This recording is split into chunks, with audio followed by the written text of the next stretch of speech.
guys, Whitney and Danielle here from Milligan Valley Canine Academy. We want to go over prong collars and we want to go over just certain little mechanics of the prong collar.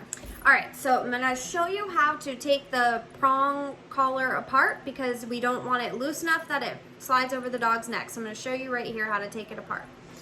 So I always use the same, I'm going to stand up. I always use the same hand, and I take my pointer finger and I press up on one of the prongs as I'm pressing down on the prong behind it. So I do that at the same time while I pinch this together to pull it out. So I'm pinching, because it's also called a pinch collar as well. So I'm going to show you, that's how you put it back.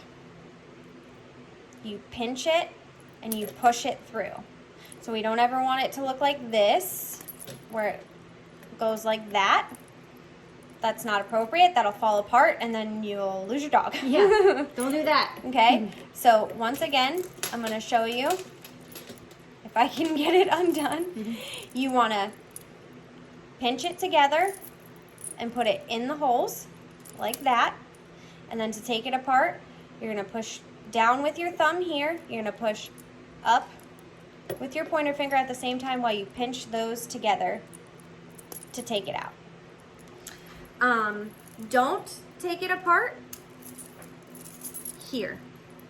It's very, very hard to get back together once you take it apart there, so don't take it apart there. If you do take it apart on an end one, which is fine, you can take it apart here, but a lot of times what will happen is people will come back to us and go, I couldn't get the prong to work. I don't know what happened. It's not going together. And they'll have it like twisted. They'll have it in like this because they do it like this. That's a very simple fix because all it did was slide. So you just slide it back to where it looks normal. So it was like this. You just want to slide it back. That way you can just stick it right in there and it's back to normal.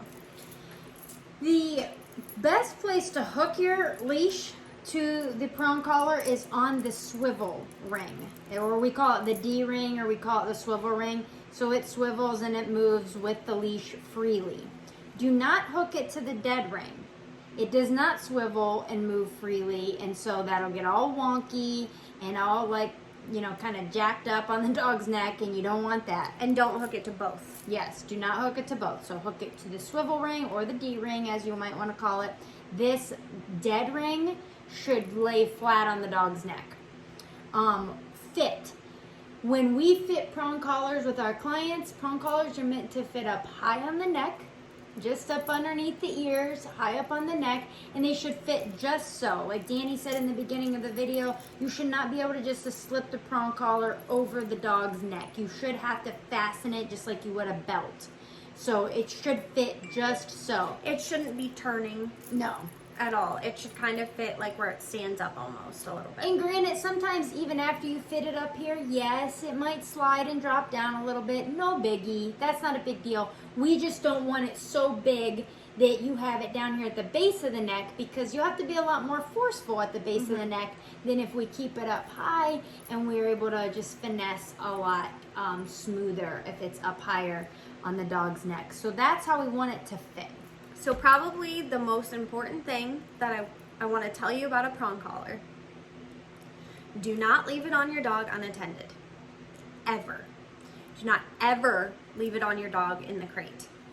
It is very, very easy for the dog to rub up against something and get one of these prongs stuck in something, and then that's a very, very bad day because your dog could end up injured or dead. So it's very important you never leave this on the dog unattended or in its crate with this on. And along those same lines, we always hear folks, they're worried about prong collars and injuries to dogs.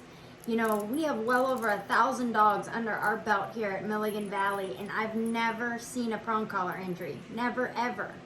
So we're not worried about prong collar injuries. What we are worried about is an accidental injury by leaving the collar on and it getting hung up on something. So that's pretty much it. That's how you put it together. All right, guys, we hope this helps.